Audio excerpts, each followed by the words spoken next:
Light presence Malabar Gold and Diamonds 14-ാം രാവിന്റെ നമ്മുടെ ഇന്നത്തെ എപ്പിസോഡിൽ ആദ്യ ഗാനം ഇശൽ കഹാനി റൗണ്ടിൽ അഫ്നാസ്.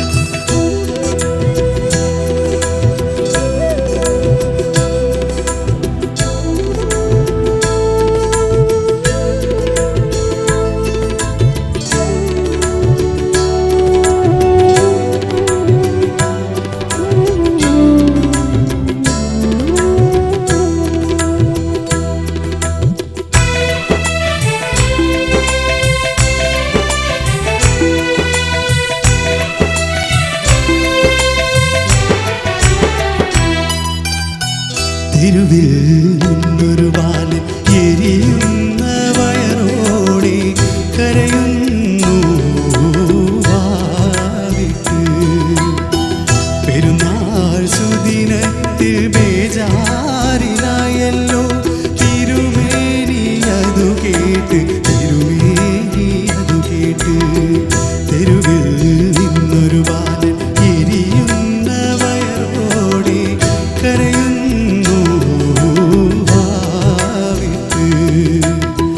പെരുന്നാൾ സുദിനത്തിൽ ബേജാറിലായല്ലോ തിരുമേനി അതു കേട്ട്, തിരുമേനി അതു കേട്ട്.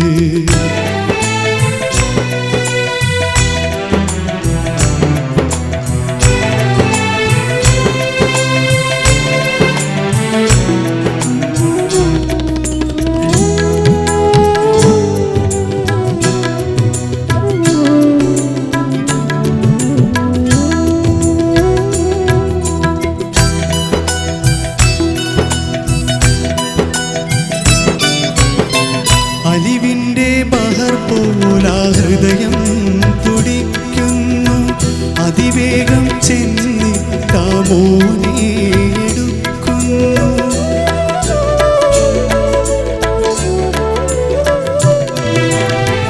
അലിവിൻ്റെ ബഹർ പോല ഹൃദയം തുടിക്കുന്നു, അതിവേഗം ചെന്നിട്ടാമോനെ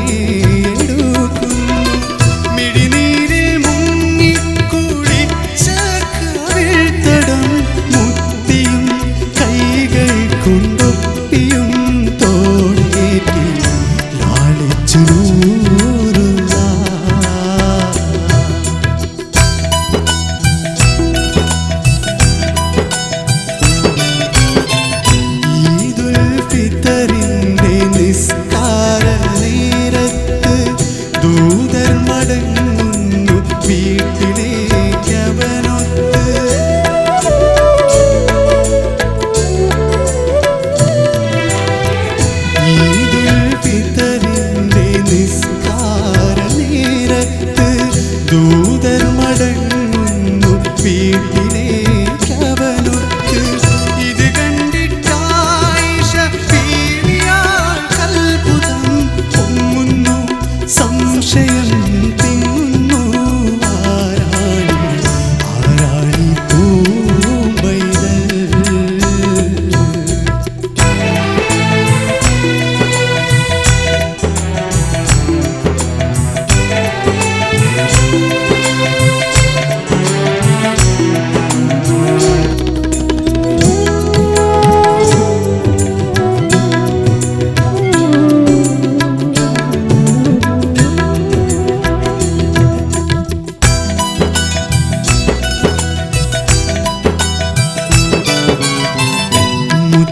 റസൂലുള്ള പുഞ്ചിരി തൂകുന്നു, യത്തീമാണിവനെന്നങ്ങുത്തരം നൽകുന്നു.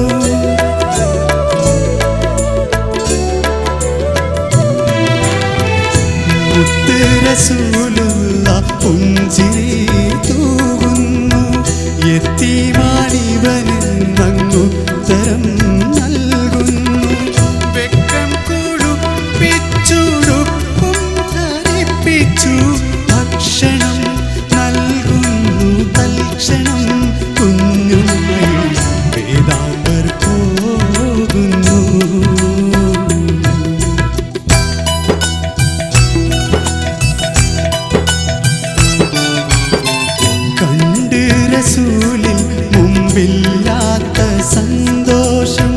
കൊണ്ടാടി പൈതലും ചേർന്നീതിനാഘോഷം.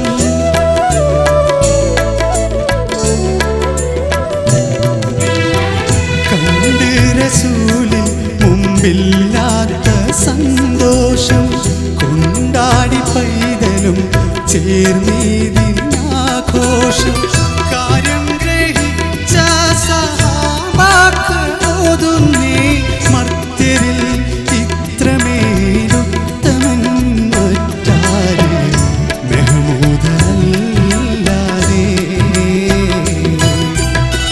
തെരുവിൽ നിന്നൊരു ബാലൻ എരിയുന്ന വയറോടെ കരയുന്നു ഭാവിക്ക്. പെരുന്നാൾ സുദിനത്തിൽ ബേജാരിലായല്ലോ തിരുമേനി അതു കേട്ട്, തിരുമേനി അതു കേട്ട്. തെരുവിൽ നിന്നൊരു ബാലൻ എരിയുന്ന വയറോടെ കരയുന്നു ഭാവിക്ക്.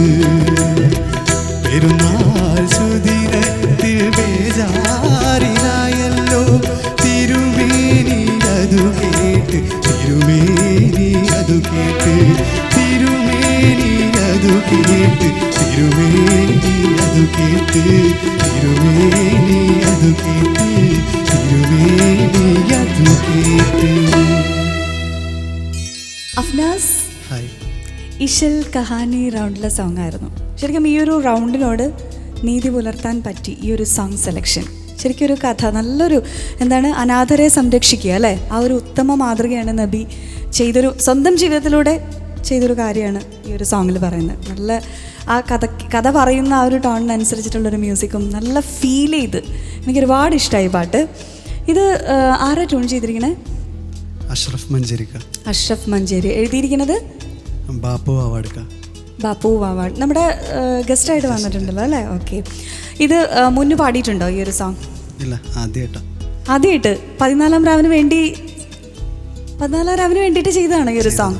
Of, great. എന്ന് വെച്ച് കഴിഞ്ഞാൽ ഈ ഒരു വേദിയിൽ ഇത്രയും മനോഹരമാക്കി തീർത്തു. ആദ്യമായിട്ടാണ് അഫ്നാസിൻ്റെ വോയിസിലൂടെ അല്ലേ ആണ് ഈ പാട്ട് ലോകം അറിയുന്നത്. എന്തായാലും നന്നായിട്ടുണ്ട്, എനിക്കിഷ്ടമായി. ഇനി നമുക്ക് പാട്ടിനെ കുറിച്ച് ഒരുപാട് കാര്യങ്ങൾ പറയാനുണ്ട്. ഫൈസൽ സാർ ചോദിച്ചു നോക്കാം.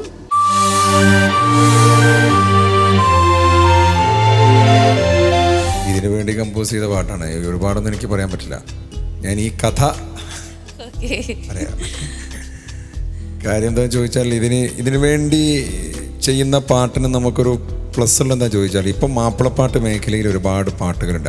അത് തന്നെ പാടിക്കൊണ്ടിരിക്കുക. പണ്ട് പാട്ടുകൾ ഹിറ്റാവാൻ ഒരുപാട് തലങ്ങളുണ്ടായിരുന്നു. ഇപ്പോൾ CD ഒക്കെ ഒരു നിശ്ചലമായ ഒരു അവസ്ഥയിലാണ്. അപ്പോൾ പാട്ടുകൾ ഹിറ്റാവാനും പുതിയ പാട്ടുകൾ ഉണ്ടാവാനുമുള്ള ഒരു മാധ്യമം റിയാലിറ്റി ഷോയാണ്.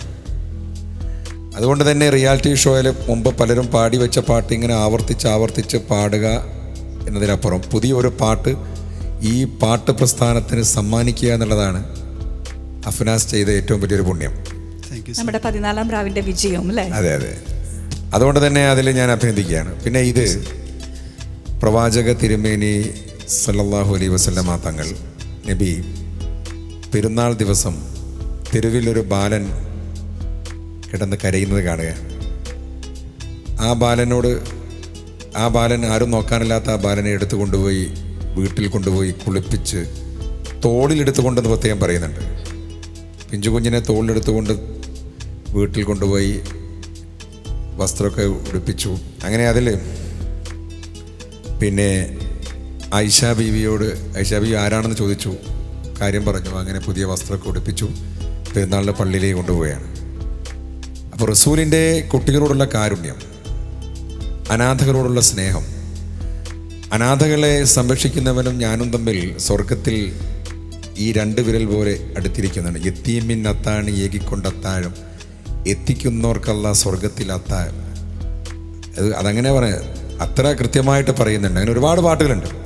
അപ്പോൾ അനാഥകളെ സംരക്ഷിക്കുന്ന എന്ന ഒരു സന്ദേശം എന്നതിനപ്പുറം കുട്ടികളോടുള്ള കാരുണ്യത്തെ കൃത്യമായിട്ട് ആ സംഭവത്തിലൂടെ, ഇതൊക്കെ ചരിത്രത്തിലുള്ളതാണ്. അത് നമ്മളെ പഠിപ്പിക്കുകയാണ് ഈ പാട്ട്. അതാണ് ഈ ചരിത്രം. അതുകൊണ്ട് തന്നെ കാരുണ്യത്തിൻ്റെ, സ്നേഹത്തിൻ്റെ, അങ്ങനെയൊക്കെയുള്ള പ്രവാചകനെ നമ്മുടെ മുമ്പിൽ അവതരിപ്പിക്കുകയാണ് ബാപ്പു വാവാട് ഈ പാട്ടിലൂടെ. ബാപ്പു വാവാടിനറിയാം എഴുതിടാം ഞാൻ അസ്സലാമു അലൈക്കും മോദി. ഈ പാട്ടിലൂടെ നമ്മളെ 14-ാം രാവിലെ ഒരു പുതിയ പാട്ട് സമ്മാനിച്ച എഴുത്തുകാരൻ. ഒരുപാട് ഞാൻ അദ്ദേഹത്തെക്കുറിച്ച് വീണ്ടും വീണ്ടും പറയുന്നില്ല, നമ്മുടെ ഇവിടെ ഗസ്റ്റായിരുന്നു. ഈ കാലഘട്ടത്തിലെ നന്നായി പാട്ടെഴുതാൻ കഴിയുന്ന ഒരു എഴുത്തുകാരൻ. അദ്ദേഹമാണ് ഈ പാട്ട് ഇത് ചിട്ടപ്പെടുത്തിയത് അഷ്റഫ് മഞ്ചേരി. അഷ്റഫ് മഞ്ചേരിയുടെ പാട്ടുകളും ഇവിടെ ഒരുപാട് വന്നു. ഒരു പ്രത്യേക സ്റ്റൈലാണ് അഷ്റഫ് ഖയുടെ ട്യൂണ്. ഞാൻ പറഞ്ഞ ട്യൂൺ സംഗീത സംവിധാന രംഗത്ത് അഷ്റഫ് ഖ തൻ്റെ സാന്നിധ്യം വീണ്ടും വീണ്ടും ഉറപ്പിക്കുകയാണ്. അങ്ങനെയാണ് ഞാൻ ഈ പാട്ടിൻ്റെ ഒരു കാര്യം പറയുന്നത്. രണ്ടാമത് വളരെ ഭംഗിയായി ഈ പാട്ട് പാടിയതാണ്. Thank you sir. വളരെ ഭംഗിയായി ഈ പാട്ട് പാടിയത്. ആ പാട്ടിൻ്റെ ഒരു കഥ പറയുന്ന ഒരു മോഡ്. നമ്മൾ ആ കഥയുടെ പിന്നാലെ ഇങ്ങനെ പോവും, ആ ചരിത്രത്തിൻ്റെ പിന്നാലെ നമ്മളിങ്ങനെ. അതൊന്ന് കഥ പറയുന്ന പാട്ട് ഇവിടെ ഡാൻസ് ചെയ്ത് പാടുന്ന സ്റ്റൈലിൽ ട്യൂൺ ചെയ്ത പറ്റില്ലല്ലോ. അടിപൊളി സ്റ്റൈലിൽ ട്യൂൺ ചെയ്യാതെ ഒരു കഥ പറയുന്ന സ്റ്റൈലിനോട്, ആ ഒരു കഥയോട് കഥ പറയുന്ന ഒരു തലത്തിൽ അത് പാടാൻ കഴിയുന്ന വിധം അത് ചിട്ടപ്പെടുത്തുക എന്നുള്ളത് സംഗീത സംവിധായകൻ്റെ കഴിവാണ്. ആ ഒരു തരത്തിൽ പാടാൻ, ആ ഒരു ഘട്ടത്തിലേക്ക് ഉയരാൻ അഫ്നാസിന് സാധിച്ചിട്ടുണ്ട്. Thank you sir. Thank you